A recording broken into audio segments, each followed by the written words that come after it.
इतक्या रात्री कुठे निघाली? अर्पिता, मी काय विचारतोय, कुठे निघालीयस? मी पिकनिकला जात होते. इतक्या रात्री? अर्पिता, खरं खरं सांग. अरे खरंच, मी आता एका फ्रेंडच्या घरी जाणार होते आणि उद्या सकाळी आम्ही पिकनिकला जाणार होतो. पैसे कुठून आले पिकनिकला? आरोहीने दिले? माझ्या फ्रेंड्सनी कॉन्ट्रीब्यूट केले. अर्पिता, हे सगळं आरोहीला कळल्यावर ना किती रागवेल माहित आहे. मी आल्यावर तिचा ओरडा खाईन ना. म्हणजे अरे, कॉलेज फ्रेंड्स बरोबर पिकनिकला जायची शेवटची संधी आहे आणि ती मला नाही सोडायची. रे, मला जायचंय.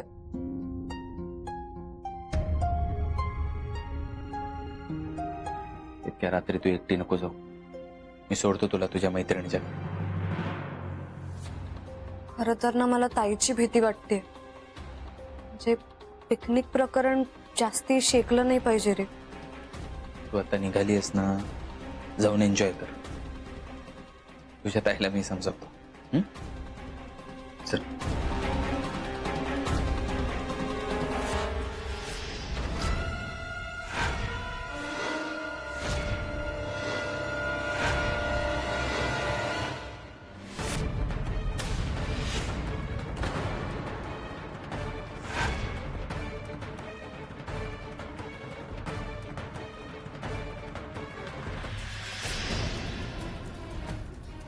आरोही, ऐक जरा. ते ऍक्च्युली अगं ते ताई, प्लीज यावर्षी जाऊ दे ना मला पिकनिकला. अगं ऐकून घे ना ताई. मी ते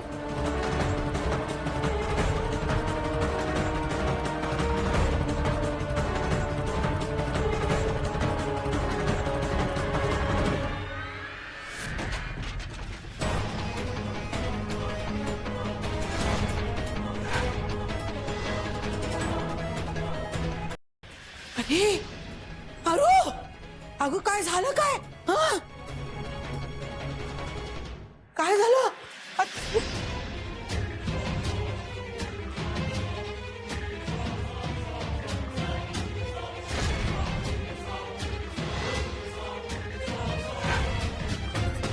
अर्पिता, आजपासून तुझं घराबाहेर पडणं बंद.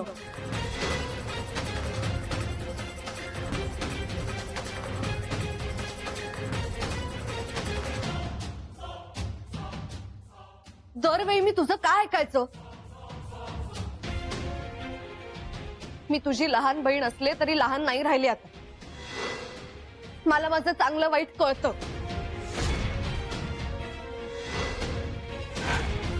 दरवेळी तुझी का जबरदस्ती? या वर्षी मी जाणार म्हणजे जाणार. अर्पिता,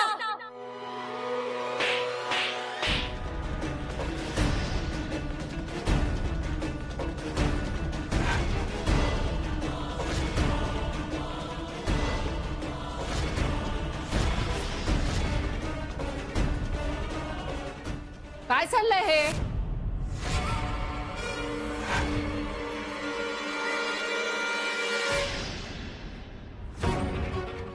इथे आल्यापासून बघतीये, एक दिवस काही शांतता नाही घरामध्ये.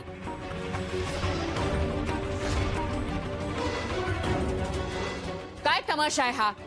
तन्मय हिला पळून जायला फूस लावत होता.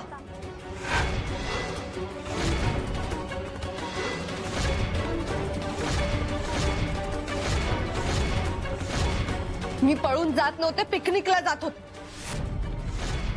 आणि तू आधीच परमिशन दिली असतीस ना तर हे सगळं करायलाच लागलं नसतं ताई. तू मोठी बहीण आहेस ना माझी. मग का नाही समजून घेतेस? जीजूने घेतलं ना समजून. हे कॉलेज डेज परत नाही येणार आहेत ग. पण असो, माझे फ्रेंड्स आहेत, ते माझ्यावर खूप प्रेम करतात. त्यांना माझं कौतुक आहे आणि त्यांना माझे फिलिंग्स पण कळतात.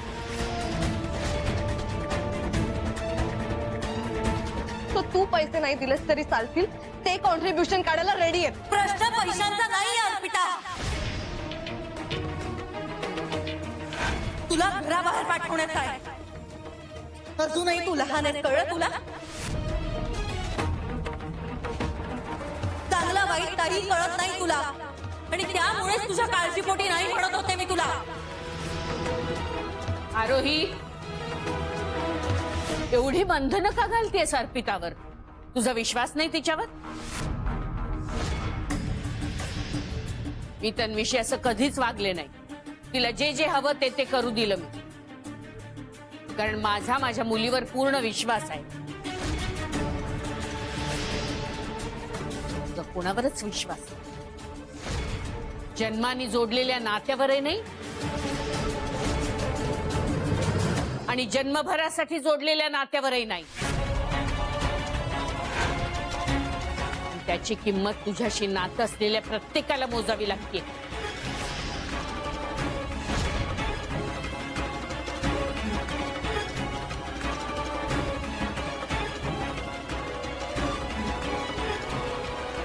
बरोबर आहे तुमचं, पण तुम्ही तन्वीच्या आई आहात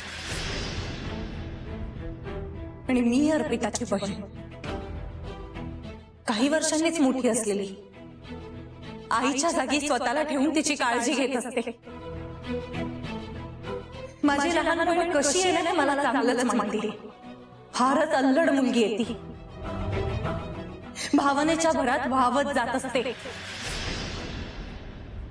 तिला सतत इतकी जपत असते कारण मागच्या वेळेसारखी कोणाबरोबर पळून नको.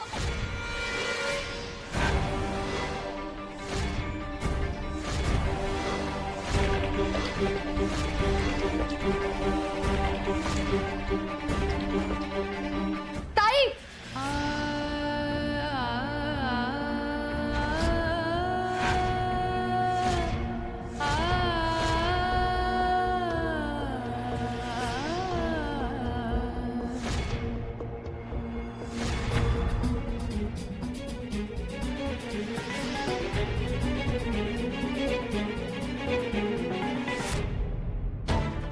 हे सगळ्यांसमोर सांगायची काहीच गरज नव्हती. अप्पू,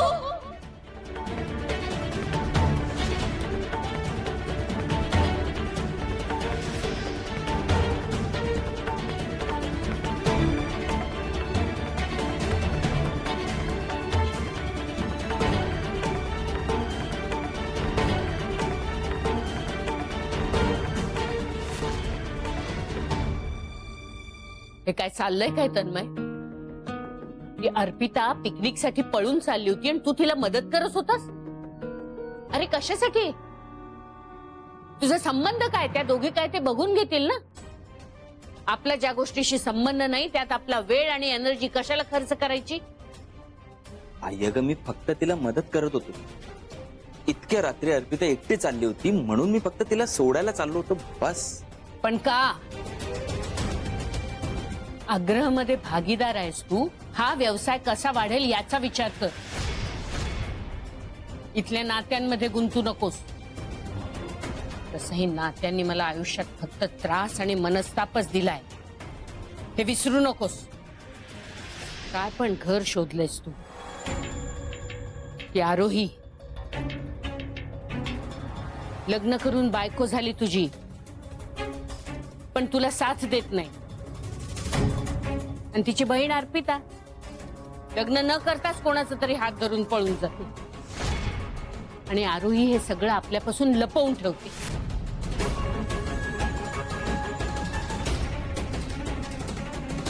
असल्या माणसांशी संबंध आले तुझ्यामुळे. ह्या अशा लोकांना तर नातेवाईक म्हणायची सुद्धा लाज वाटायला लागली आहे मला.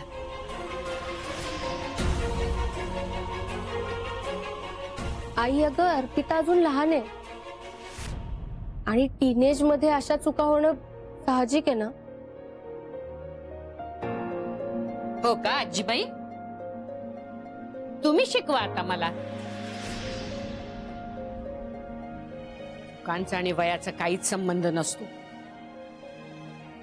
तन्मय आहे की मोठा जाणत्या वयाचा. त्यांनी केलीच ना चूक आरोहीशी लग्न करण्याची. आई एक मिनिट, आपण अर्पिता विषयी बोलूया का? हे बघ, तेव्हा तिच्याकडून नकळत चूक झाली आणि आता ती पिकनिकला चालली होती, कोणाबरोबर पळून नाही. म्हणून लगेच काय तिच्या चारित्र्यावर संशय घेण्याची काही गरज नाही. वा,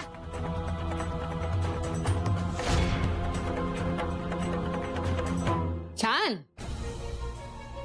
तुम्ही दोघ जण आता आईला उलट उत्तर द्यायला लागलात. आग्रहाचे संस्कार आहेत वाटतं. इतक्या लवकरच झाले तुमच्यावर.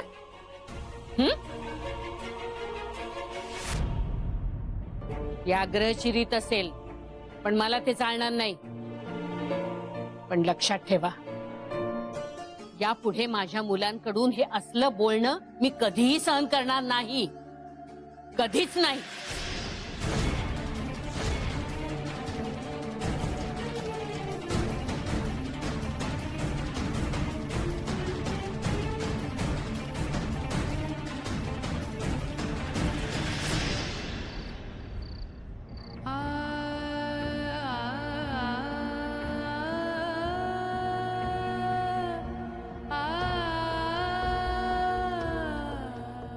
मी आज माझ्या लाडक्या अप्पूवर हात उगारला,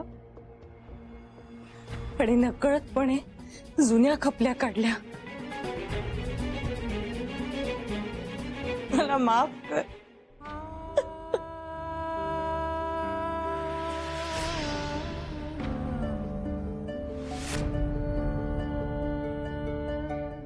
आरोही, आरोही, आरोही थांब. अगं काय करतेस हे? थांबव हे सगळं. सोड तन्मय. आज मी जे काही केलंय ना, ती चूक नाही, गुन्हा आहे, गुन्हा. आणि त्याची शिक्षा मला मिळायलाच हवी. आरोही थांबव हा वेडेपणा.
मला ना तुझं काही समजतच नाही. तुला तुझ्या वागण्याचा इतका त्रास होतो, तर मग अर्पितावर का रागवलीस? का तिला समजून नाही घेतलंस? तन्मय, मी हे जे काही वागते त्याच्या मागे सुद्धा काही कारण आहेत.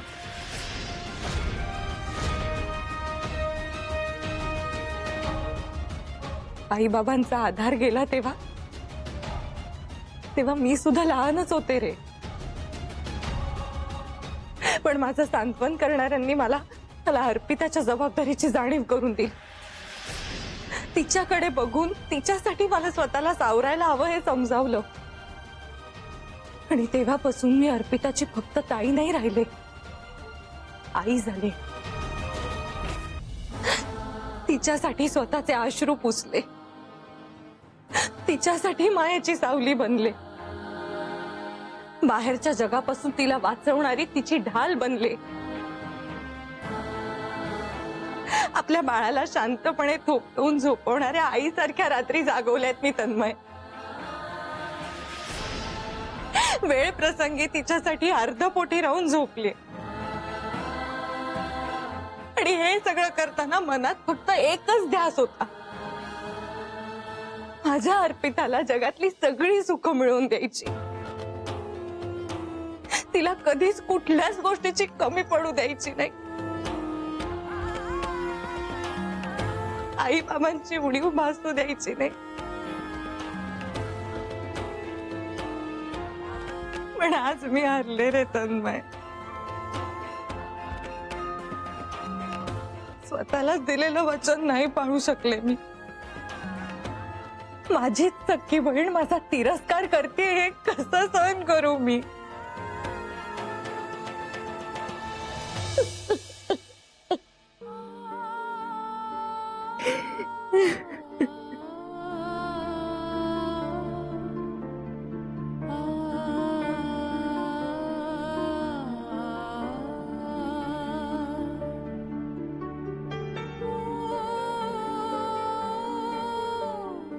सॉरी.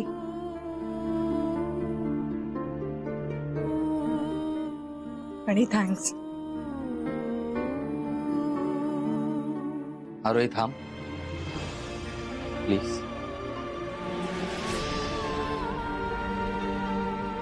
खूप रात्र झालीये, जाऊन झोप लवकर.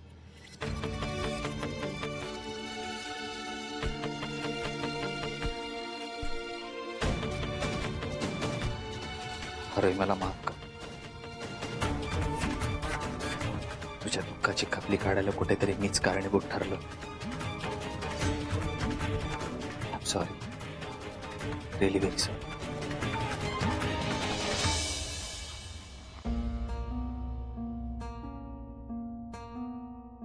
आई, आज मी शाळेत कॉन्ट्रॅक्टचं बोलायला जाणार आहे. आणि त्या संक्रांतीच्या ऑर्डर्सच्या गडबडीत बाकी सगळं राहून गेलं ना. आणि तसंही दुसऱ्या कोणाच्या ओळखीने बिझनेस वाढवण्यापेक्षा मी स्वतः प्रयत्न केलेले बरे. नाती जपण्यासाठी आणि बिझनेस वाढवण्यासाठी आपले आपणच प्रयत्न केलेले बरे, नाही का. मी संक्रांतीत ज्या ऑर्डर्स घेतल्या होत्या ना, म्हणजे हलव्याचे दागिने, गुळपोळ्या आणि तिळगुळ, त्याचे हे पैसे हिशोब पण लिहून ठेवला.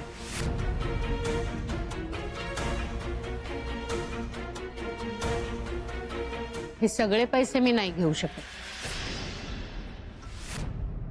तिळगुळ आणि गुळाच्या पोळ्या हा अग्रहचा व्यवसाय आहे, पण हलव्याचे दागिने हे तू केलेस हौसेने. बरोबर, म्हणजे दरवर्षी करते मी. म्हणूनच त्याचा जो काही खर्च असेल तो वजा करून जो नफा झाला असेल ना, तो तू घे. त्याच्यावर तुझा एकटीचा हक्क आहे. अशी पाहतेस काय आश्चर्याने? मी रोखठोक आहे, व्यवहारी आहे. त्याचा माझ्या आसपासच्या माणसांना त्रासही होत असेल, पण त्यांनी हे समजून घेतलं पाहिजे की मी व्यवहारी आहे, मी लुटारू नाही. पैशाची हाव नाहीये मला. जे ज्याचं आहे ते त्याचं त्यालाच मिळायला हवं.